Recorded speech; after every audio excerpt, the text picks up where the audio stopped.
toujours un réel plaisir de fouler une pelouse et surtout d'aller à la rencontre de jeunes, puisque là on a vu des moins de 8 ans, des moins de 10, des moins de 12, des moins de 14. Donc c'est un réel plaisir parce que d'abord, comme on dit à cet âge-là, c'est des buvards, quoi. Ils écoutent et ils absorbent bien. Et puis c'est toujours, je le répète, un privilège que de pouvoir transmettre ce qu'on nous a appris, puisque je suis convaincu que nous on apprend toujours et on est là pour témoigner et assurer le passage et transmettre, je dirais, aux plus jeunes ce que les anciens nous ont appris. Voilà, c'est ça, quand on est éducateur.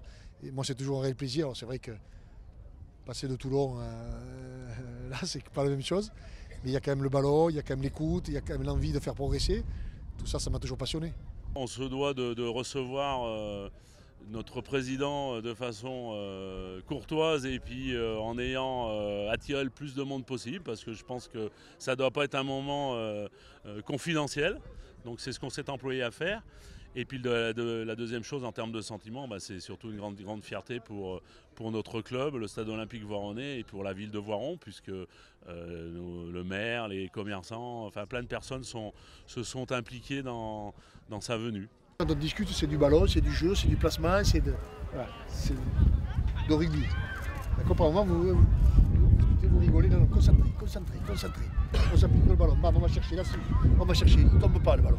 D'accord, de l'application. Et c'est bien, vous le faites pas mal. Il y a un bon niveau. C'est bien, bon courage, il continue bien. Bernard démontre qu'il est très proche des clubs. Alors pas peut-être de la même façon que des prédécesseurs ou autres, mais il a une façon d'aborder les gens dans les clubs qui est complètement différente.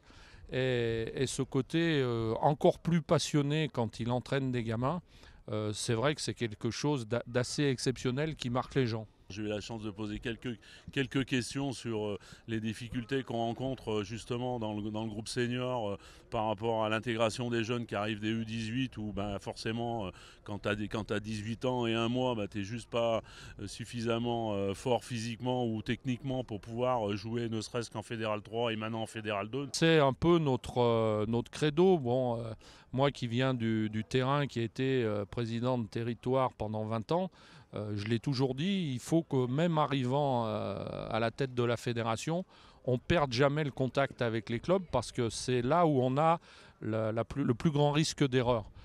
Donc après 3 premiers mois un peu chargés, on commence maintenant, nous, à sortir aussi parce qu'effectivement, c'est en rencontrant les dirigeants de clubs, les éducateurs, les bénévoles, qu'on comprend où il y a les problèmes réels du rugby. Et très souvent, ils nous apportent en même temps les réponses. Donc il faudrait être fou pour ne pas venir dans les clubs. J'en ai parlé à notre président et donc il m'a rassuré sur un point, c'est que l'année prochaine, on aurait un groupe espoir. Et ça va tout à fait dans notre besoin actuel, c'est-à-dire de pouvoir intégrer une partie des anciens. Une partie des anciens, c'est une très bonne idée.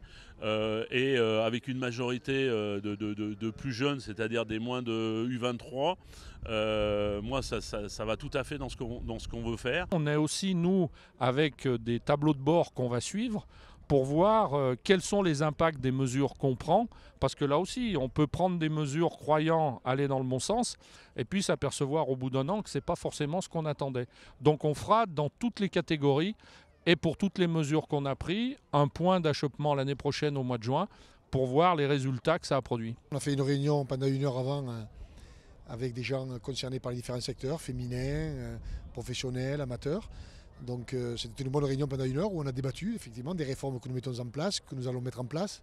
C'est toujours important d'échanger puisque le credo de ma campagne c'était la fédération c'est vous, on ne fera rien sans vous, donc il faut les écouter et je continuerai à les écouter. C'est pour ça d'ailleurs que je viens vers eux pour leur montrer qu'il y a une proximité entre la fédération et les clubs. C'est pas Marcoussis, c'est loin, on ne vous voit jamais. Non, moi je veux que justement on vienne sur le terrain à leur rencontre.